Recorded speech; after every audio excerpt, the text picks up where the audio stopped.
You are listening to the Horse Radio Network, part of the Equine Network family.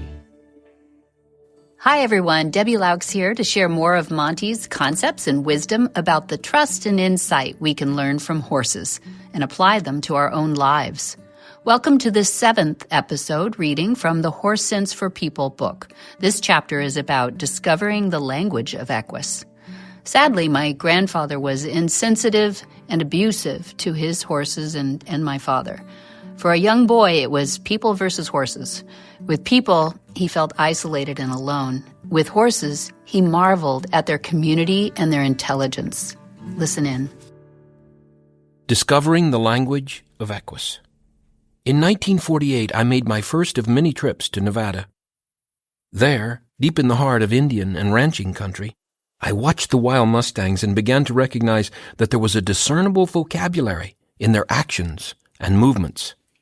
There were quiet times during our trek in which I could observe the mustangs interacting with one another.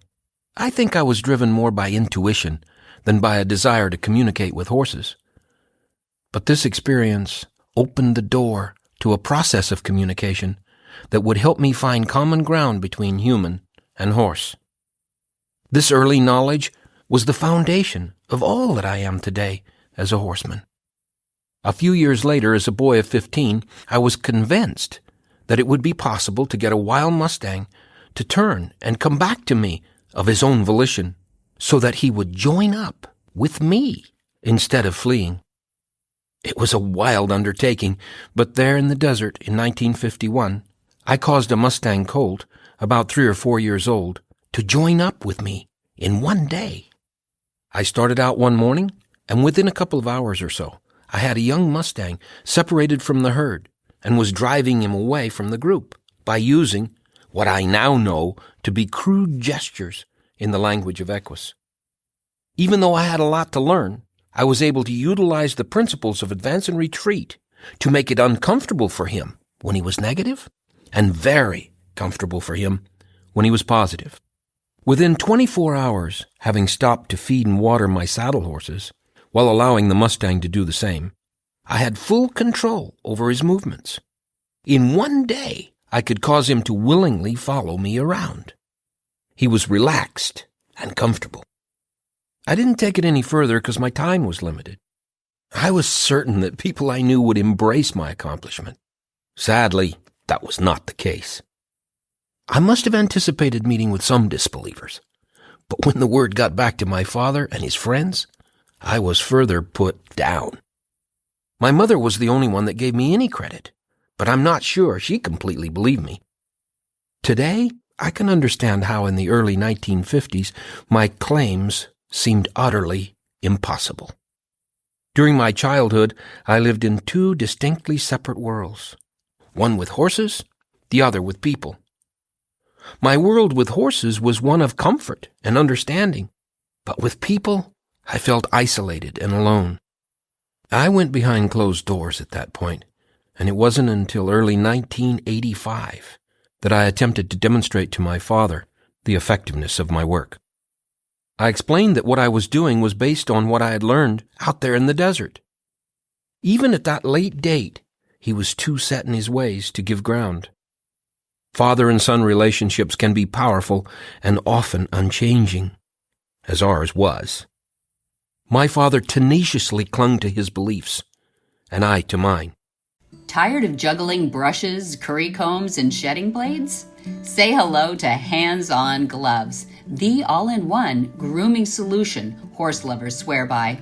Whether you're currying out winter coats, giving a deep massage, or rinsing down after a ride, HandsOnGloves fit like, a glove, and they turn grooming time into bonding time. They're flexible, durable, and they stay on your hands, wet or dry, so your horse stays calm and you stay in control. No slipping, no dropping, no kidding. Groom, bathe, and de-shed all with your hands. Visit HandsOnGloves.com today and feel the difference. Your horse will thank you. If you can't come take a class in person, Monty Roberts Online University brings the classroom to you.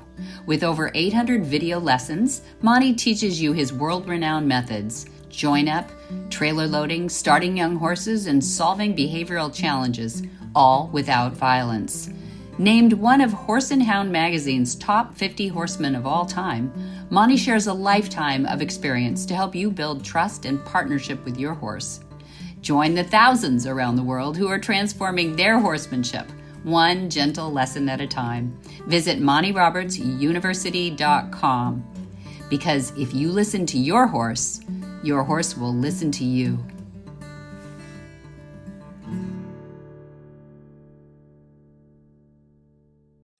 In February of 1997, I adopted 3 Mustangs with the intention of repeating my experience of the 1950s. This time I was older and wiser, though somewhat less agile, and determined to record the event on film. Once again, I confronted a Mustang in the wilderness. I knew now that if I could persuade him to trust me, I could cause him to accept his first saddle, bridle, and rider without force or pain. Just as in 1951, Equus proved to be constant and reliable. This experience proved to be one of the most gratifying of my life. The subsequent BBC and PBS television documentary about the Mustang, which I named Shy Boy, during the long 24-hour ride through the Cuyama Valley, was shown around the world. I named him Shy Boy during that all-night ride when he tried to be so stealthful. That program became very popular, and when I conducted my lectures and demonstrations, I often heard remarks like, "What do you think that Mustang would do if you took him back out in the wild and turned him loose? Would he go with the herd or return to me?" I guess it took more than 100 queries before I realized that I had to accept another challenge. By this time, Shy Boy had been ridden for nearly a year and had been treated very well. If I gave him the opportunity to choose between the wild horses in the wilderness or his newfound domestication and me, which would he choose? It was not without trepidation that Shy Boy was released to make his own choice. I decided to document his release just as we had in our first dramatic encounter. We went back out there and found the herd that he knew before and released him. The wranglers who accompanied me in the field crew watched and waited, scanning the desert hills for any sign of his return. He'd rejoined the herd without hesitation, and they welcomed him, and they galloped off together. Through the remains of that day, and through the night, I watched for him. In the early light of morning, we saw the herd on the crest of a hill. One horse stepped away from the others. I waited. Then Shy Boy came down the hill, galloping through the high grass. Running directly to me, he put his head in my chest, and in the language of Equus clearly stated that he was happy to be back with me. He had deliberately chosen to join up with people over returning to his own kind. I've always asserted that a happy horse that lives his work is better than one who has been forced. This has always been very difficult to demonstrate, but for me, there was no longer any question about it.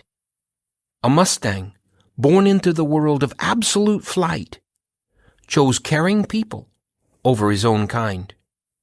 Shy Boy made his choice because I had gained his trust.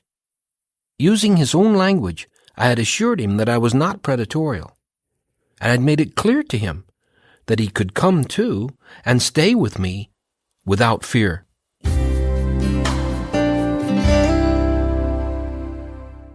We hope you enjoyed today's episode as much as we did. If you're eager to learn more and connect with the incredible world of Monty Roberts, we have so much more to share. Beyond our insightful books, you can explore comprehensive courses through our online university. Join us at inspiring events and tap into a wide variety of educational materials. It all starts at MontyRobertsUniversity.com/library.